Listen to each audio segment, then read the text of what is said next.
How we doing, everybody? UFC Thoughts here, and today I'm going to be recapping UFC Des Moines. That wrapped up yesterday. It was too late for me to record, and I was at a buddy's house, so I skipped recording. Sandhagen Figueiredo. Des Moines was pretty mid, I'll be honest, outside of like 3 or 4 fights. The rest of the card was pretty dull, I'll be totally honest with you. I did good on picks. I went 10-2.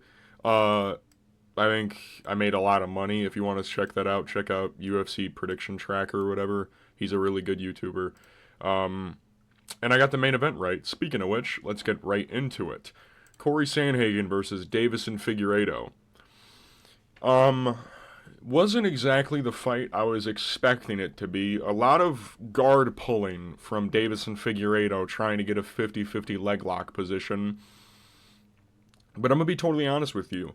I really loved this performance from Cory Sandhagen. He did the best that he could in the positions he was given, and he actually looked violent again. Like he was throwing with some ambition on the feet. And even on the ground, even. Like he was throwing to actually like try and find a finish. He was grounded, like for the first round, I'm pretty sure the striking number is going to be wild. Yeah, 53-3.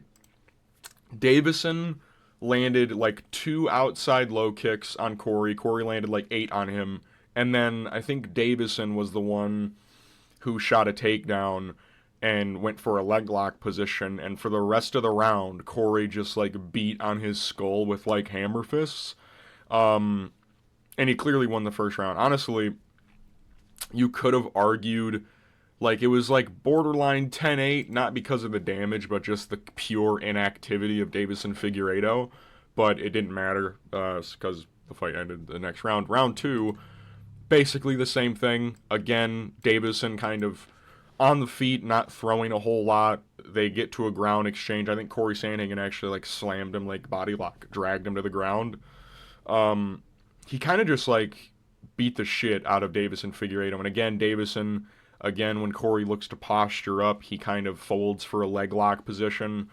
And Cory, again, keeps like hammer fisting him. Cory's leg was in a weird position. But apparently it was Deiveson's leg that isn't stretchy enough, doesn't have the stringy muscle that Cory Sandhagen has. Deiveson in like a leg lock, 50-50 position. Cory sits up. Deiveson tries to like retract himself and ends up shredding his knee.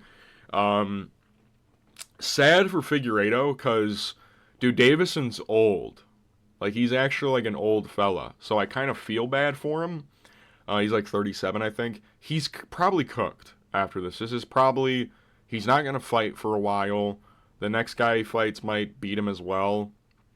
Like I said, Deiveson against top 5 comp at bantamweight, I'm not a huge fan of it because, one, he doesn't have any activity, literally threw 11 strikes in damn near 10 minutes.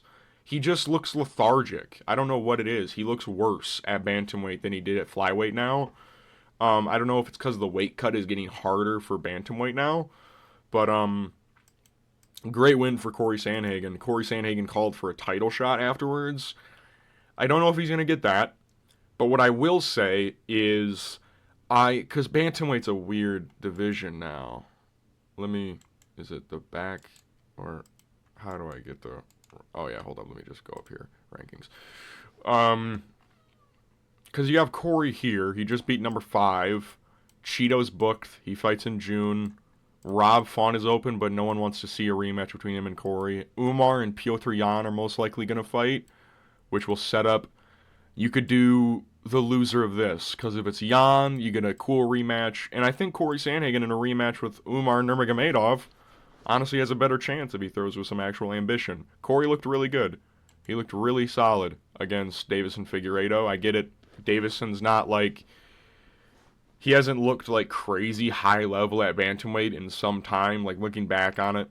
Like the Rob Font performance was really good, then the Cody Garbrandt one was kind of meh. The Cheeto Vera fight was also kind of meh. He probably would have lost that if he didn't get the knockdown, and then Piotr Jan kind of just like beat him up, and so did Cory Sandhagen. But good win for Cory. We love seeing Cory Sandhagen back to being violent again. We love that. He didn't like land any flying knees or whatnot, but he did just like on the ground, he was landing some really powerful ground and pound shots, which, we love to see. So, good win for Cory Sanning. We move to the co-main event, RdR versus Bo Nickal. I don't want to be the guy that said this would happen. I didn't say TKO, by the way. I have been saying for quite some time now, since Bo Nickal fought Paul Craig, this guy is cooked. Let me break down the performance, and then let me actually get into what I've been saying. RdR just completely cardio mogged and pace mogged Bo Nickal in this fight. Round 1, Bo on the feet. He isn't landing a lot. RdR's kind of walking him down, kind of just like stalking him, trying to find him in a clinch position, forcing clinch positions, not able to take down Bo. Bo is actually able to take down RdR, but actually in a scramble ends up on his own back. And RdR, for the last like minute and 30 seconds of round 1, is just laying on top of Bo Nickal. Bo Nickal gets up at with 15 seconds to go, and RdR kind of just lands a couple good shots. Round 2 rolls by, and by the way, RdR won round 1. The striking numbers, I get 5-2 on significance are pretty close. But with the ground control, and he had quarter mount at one point, and was raining some shots down, was going for some submissions as well. Round 2 rolls by, and again, Bo Nickal is scared on the feet because somebody is taking the fight to him instead of him being in charge. I said that Bo Nickal is a guy, I can just sense it, hates being the nail. I could sense it from a mile away that he is the type of guy who wants to be in control at 100% of the time and is not willing to be the nail. We saw that in this round. Bo Nickal, people are saying he quit. I don't think you could say he quit. He did get dropped with a liver knee, but RdR was breaking Bo Nickal. He was breaking him in the clinch. Round 2 rolls by again. RdR forcing clinch positions. Actually, Bo Nickal gets his back at one point on the feet, kind of clamping with a body lock, but RdR just slimes his way into regaining double over-unders. And Bo Nickal just, RdR finds his way out. And Bo Nickal is just whiffing on shot after shot. He only threw 16 shots and missed quite a few of them. He had under 50% landing. RdR walks him down. Just walks him down, stalks him, and Bo Nickal finds himself against the fence, gets hit with a couple knees to the body, and Bo Nickal, it just hurts him. He hates it. And he kind of he gets against the fence, and it's one of those ones where you see a fighter and you're like, is he about to quit? Is he quitting right now? Is he breaking? Where he kind of just is oh, stop hitting. It looked like he was about to cry, getting hit in the face by RdR. And RdR, Bo Nickal breaks, throws 2 huge shots, misses both of them. And RdR lands, again, those lanky over-the-top shots that I said he would. Kind of throws with the right hand, lands over the top with the left.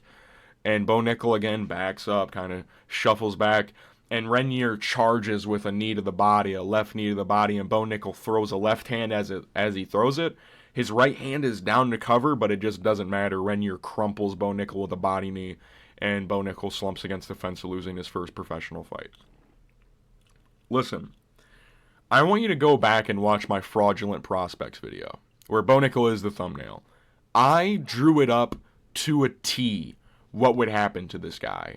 You either, after beating Paul Craig, they pushed him too fast. Bo Nickal should have been Sean O'Malley'd. He should have. And people would have hated it, but it was needed. They needed to do that to him. Well, actually, you could argue that they should. It's good that they did this to him to give him a taste of defeat so he doesn't think he's all hot shit. But Bo Nickal, after the Paul Craig fight, was cooked either way. You either had to give him a super talented, unranked middleweight, and I mentioned RdR in that video, and a couple others like RoboCop. I think Abos Magomedov might have came out of my mouth. Who was another? Joe Pyfer was the other one that I was not Abos. Or Ikram Aliskerov as well. Or you gave him a lower-ranked middleweight, which RdR became. He was going to lose. I said he was going to lose to everybody I named. He loses to almost everybody I named. And he does. Bo Nickal lost. Even though people saying this is a fraud check, I don't necessarily think it is that. You could argue it definitely is. It's borderline a fraud check. Because RdR was getting served fists by Gerald Meerschaert. How good is Gerald Meerschaert, by the way, guys? How good is he? He did the best out of any of the three against Reinier de Ridder. Where do you go with Bo Nickal? I have no fucking idea. This was the fight. If he would have won this, he would have been even more cooked, to be honest. Like, if he would have came back and knocked out Reinier in, like, round 3 or some shit, he would have been fucking cooked either way. Bo Nickal's going to have to go back to fighting, like, Eric Anders. Like, I don't know if Brad Tavares actually did get cut.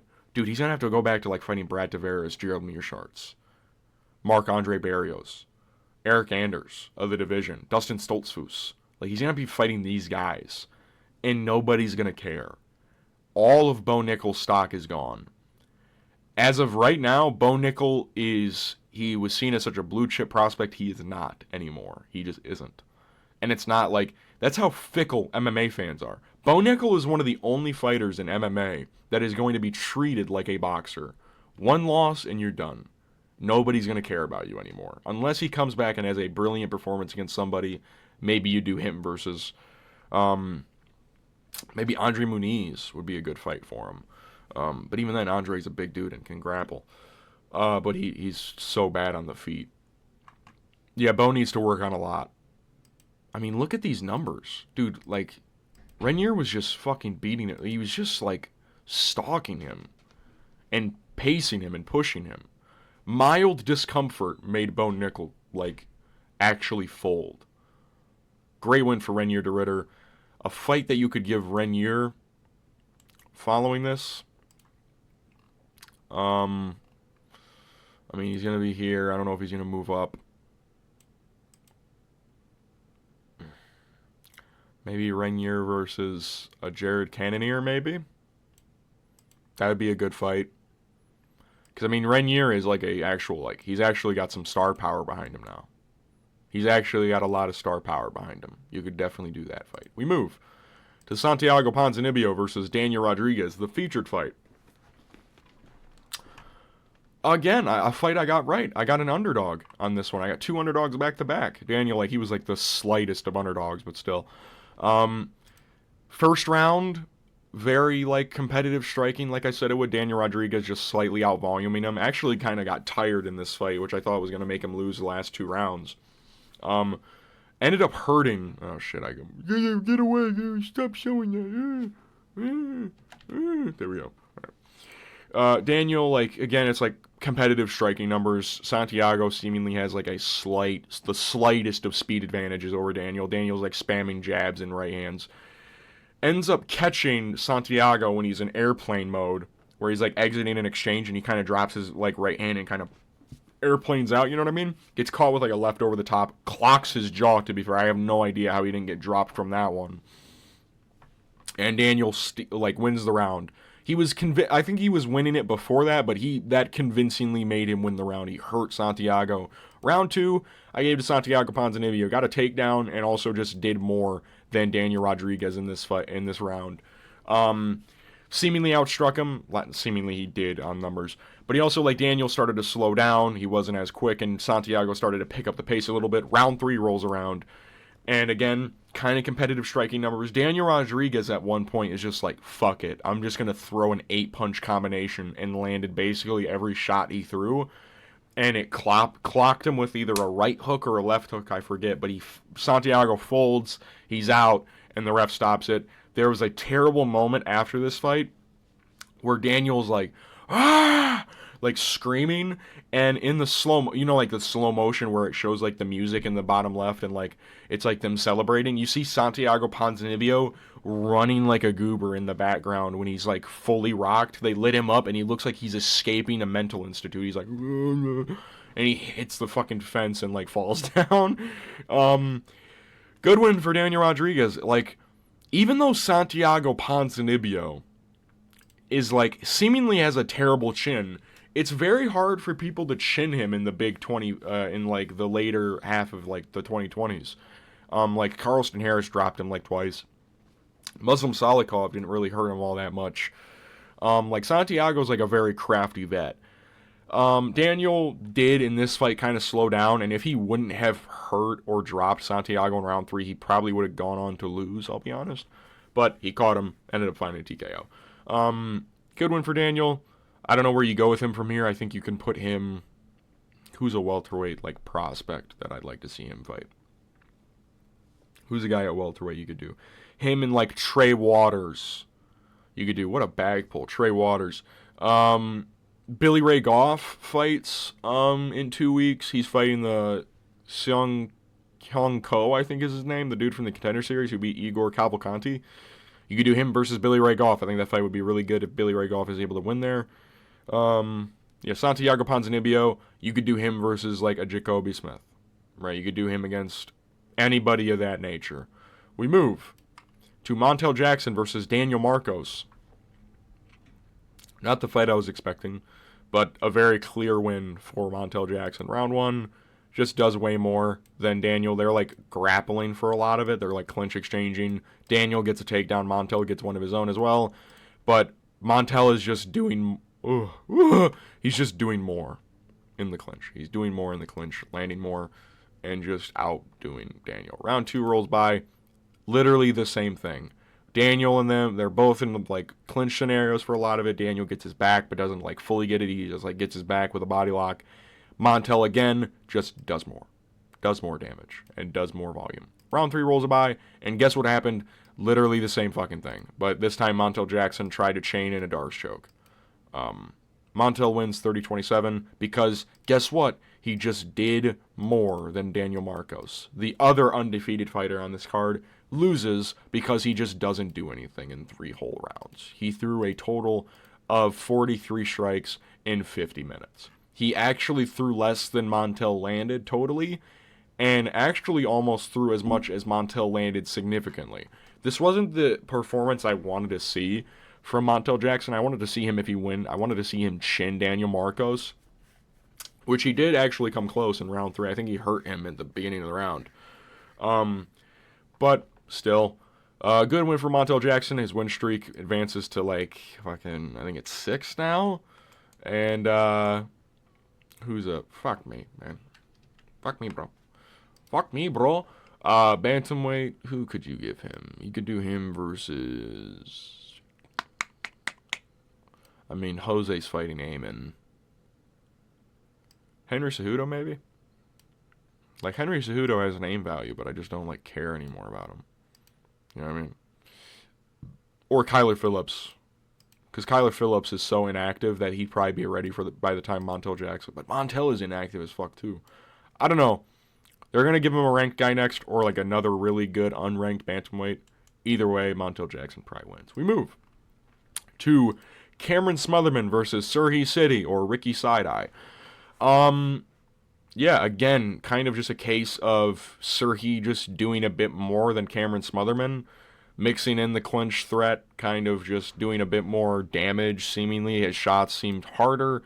Round 2, I thought was very clearly for Surrey City. He mixed in a lot of takedowns. Cameron kind of like just getting back up for quite a bit of the round. Round 3 rolls by. I actually gave this round...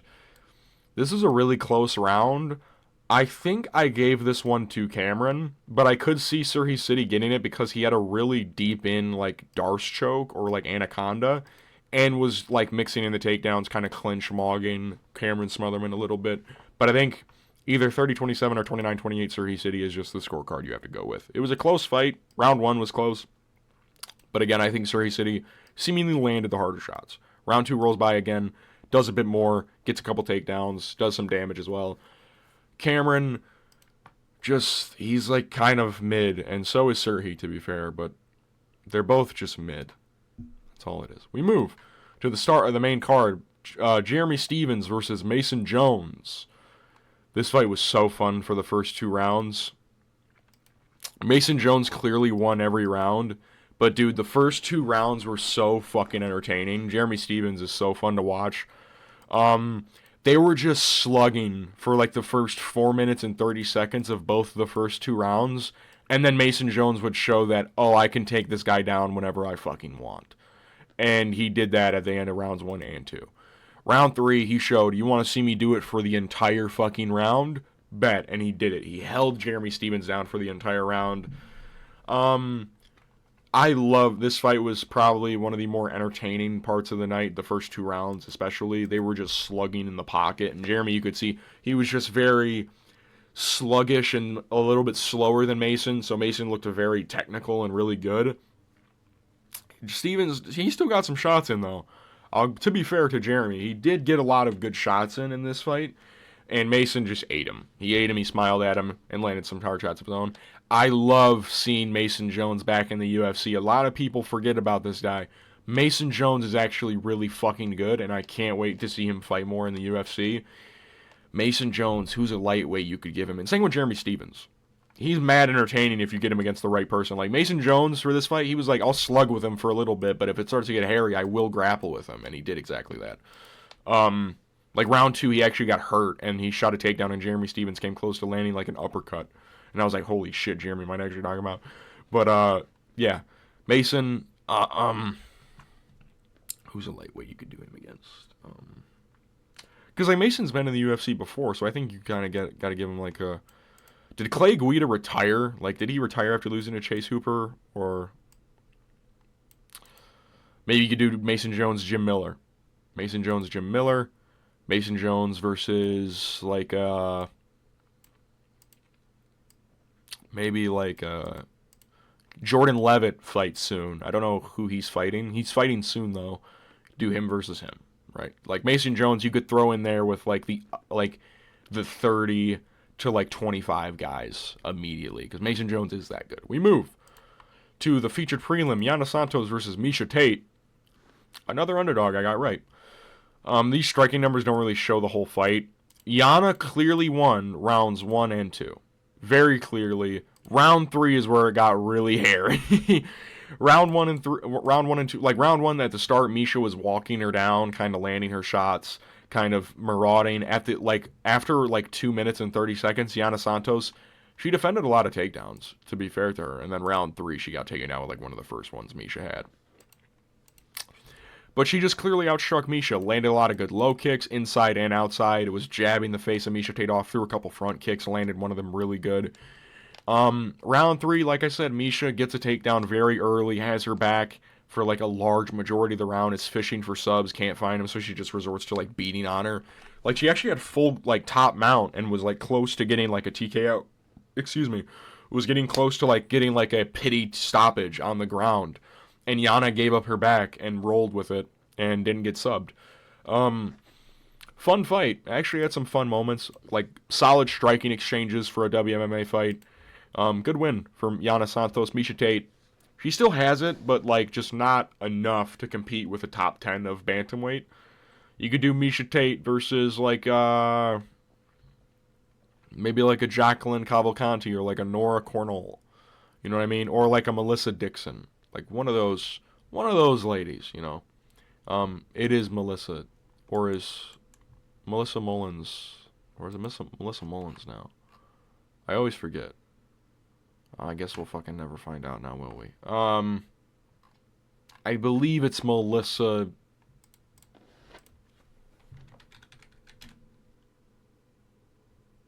It is Melissa Dixon, or is it Melissa Mullins? It's one of those. I always forget. My bad. Yeah, good one for Yana Santos. We move to Ryan Loder versus Azamat Bakoev. Great fight. Really good fight. Very entertaining for as long as it lasted. Azamat just walking down Ryan Loder. Ryan Loder seemingly can't get any takedowns. Azamat kind of like against the fence, throws like a left hook right hand over the top, clocks Ryan Loder like on the side of his head. And Ryan, for the rest of the fight, is just on his back, kind of like avoiding shots, but still getting tagged. And at a certain point, Azamat looked like he punched himself out, but then Azamat separates, throw a couple more hooks, lands a right, lands a left square on the jaw, and then lands a right on the temple, and Ryan kind of like folds on himself. Azamat then just jumps on him with some hammer fists. The fight is over. Great win for Azamat Bakoev, dude. That's 2 really good wins back to back. Zachary Reese, huge guy for middleweight, TKO'd him. Ryan Loder looked really good off the Ultimate Fighter, and he just toasted him in the first round. Azamat Bakoev, listen, dude, I think Azamat Bakoev beats Bo Nickal. People need to watch out for this fucking guy. This dude's really fucking good. Watch out for him. We move to Marina Rodriguez versus Jillian Robertson. A fight that I have no idea why people picked Marina Rodriguez in. This is one of those fights where it's like, why would you do that to yourself? Round one. What would you know? On the feet, Jillian Robertson is kind of just throwing some pitter-patter shots, finds the takedown and gets it immediately, holds her down for the rest of the round. What would you know about round two? Literally the same fucking thing, but Marina Rodriguez tries to get a ninja choke and gets herself taken down, gives up her back. Jillian Robertson punches her way to a finish in the second round very early. Good win for Jillian Robertson. She's in the top 10 now.